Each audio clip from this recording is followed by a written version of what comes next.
조갑제 TV 시청자 여러분 안녕하십니까. 2023년 2월 13일 새벽 2시입니다. 저는 영국에서 나오는 주간지 디 이코노미스트를 정기 구독하고 있습니다. 디 이코노미스트는 가장 정확한 정보를 알려주는 100년이 넘는 잡지입니다. 특히 한국 정세에 대해서 매우 밝습니다. 2012년 박근혜 후보, 그리고 2022년 윤석열 후보의 이 승리를 몇 달 전에 예측했습니다. 그건 참 어려운 기사입니다. 알 수 없는, 사실은 박근혜, 윤석열 두 사람의 승부는 투표일 결정됐습니다. 그런데도 이코노미스트지는 몇 달 전에 박근혜 이긴다, 윤석열 이긴다고 단정적으로 기사를 썼어요. 상당히 부담 있는데 결과적으로 맞았습니다. 그래서 저는 이 디 이코노미스트를 상당히 소중하게 여기면서 인용도 많이 하고 하는데, 최신호에 한국 관련 기사가 실렸습니다. 이걸 읽어보니까 좀 얼굴이 화끈거렸습니다. 제목이 뭐냐 하면은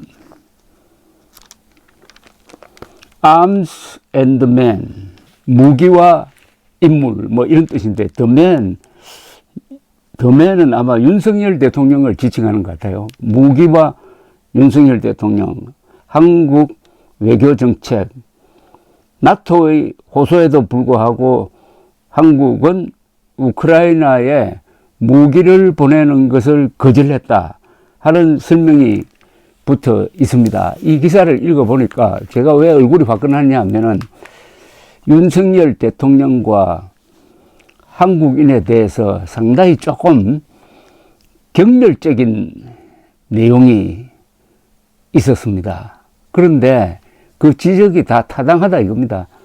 한국이 글로벌 리더가 되겠다고 하면서 또 세계 네 번째 되는 지금 방산 수출 국가인데, 우크라이나에 비살상 무기만 보내고 진짜 우크라이나가 요구하는 대포라든지 탱크라든지 이런 거는 보내주지 않는다. 그러니까 립 서비스만 한다, 이런 취지입니다. 지금 이 기사는 첫 서두에서 작년 6월 나토 확대 정상회의 때 초청을 받아갔던 윤석열 대통령이 거기서 나토와 한국은 세계 보편적 가치를 지키기 위해서 노력해야 된다라고 한 연설을 딱 소개를 합니다.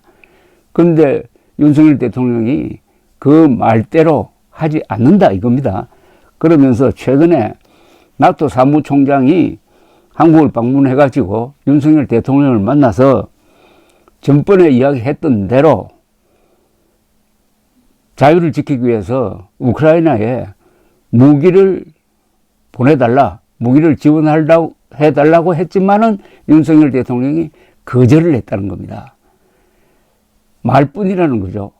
그렇게 이야기하면서 뭐라고 그러냐 하면은, 말로는 러시아의 침략 행위를 규탄하고 말로는 우크라이나 침공을 방치하면은 세계가 위험해진다, 특히 북한을 대담하게 만들 수가 있다, 이렇게 말로 하지만은 실제 우크라이나가 필요한 무기는, 공격용 무기는 보내주지 않는다.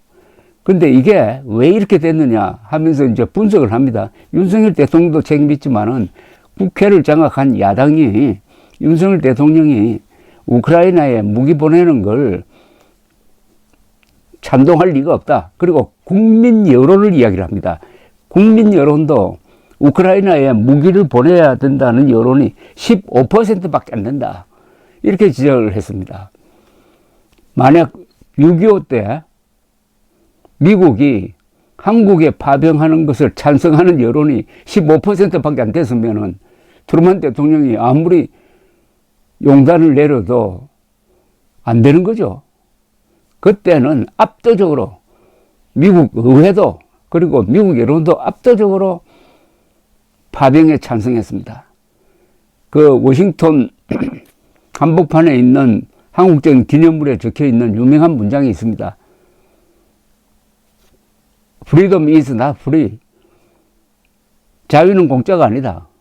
미국은 알지도 못하는 나라의 만나본 적도 없는 사람들을 지키라는 조국의 명령에 호응한 우리의 아들, 딸들에게 경의를 표한다. 이렇게 돼 있었습니다. 그런데 한국은 그렇게 해서 도움을 받고 살아난 한국이 우크라이나에 무기 보내는 걸 찬성하는 국민이 15%밖에 안 된다. 그러니까 윤석열 대통령도 립서비스만 하고 의회는, 국회는 윤석열 대통령이 보내고 싶어도 못 보내게 한다. 이렇게 야당 그리고 국민, 윤석열 대통령을 같이 비판하고 있었습니다. 그러면서 이게 한국의 실수가 될 것이다. 왜냐? 한국이 지금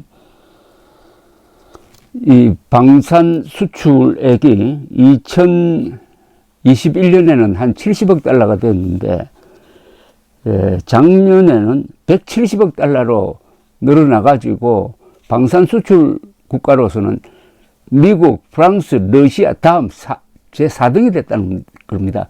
그렇게 무기를 많이 만드는데 우크라이나 판매를 하지 않으면은 결국은 경제적으로도 앞으로 한국이 손해를 볼 것이다.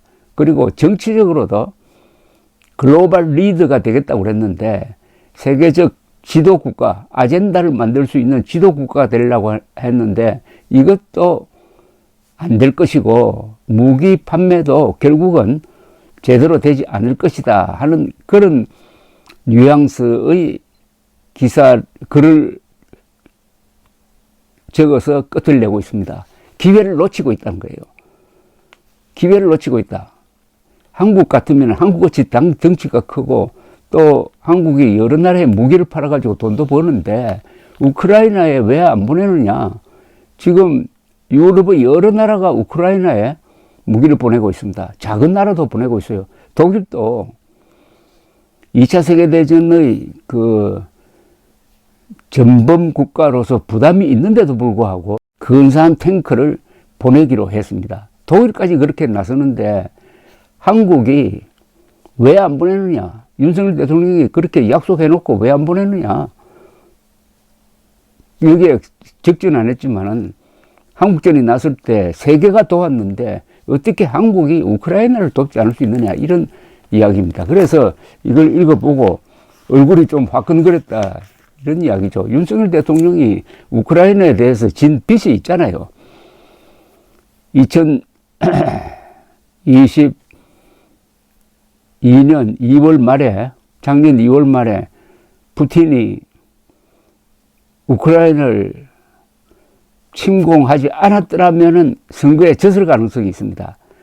그 주에 2월 하순에 문재인 정부가 어마어마한 약 30조의 소상공인 자영업자 지원 현금을 뿌렸습니다. 약 30조. 그러니까 여론이 바뀌어가지고 이재명 후보가 막 쫓아오고 해가지고 그 차이가 근접했을 때 바로 우크라이나 사태가 일어났습니다. 이때 이재명 후보가 결정적인 실언을 했어요.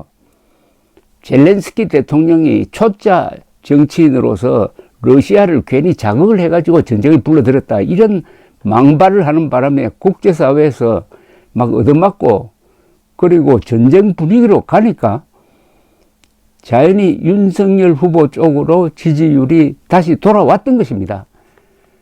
그래서 윤석열 대통령은 우크라이나에 빚이 있다 이겁니다. 우크라이나 사람들의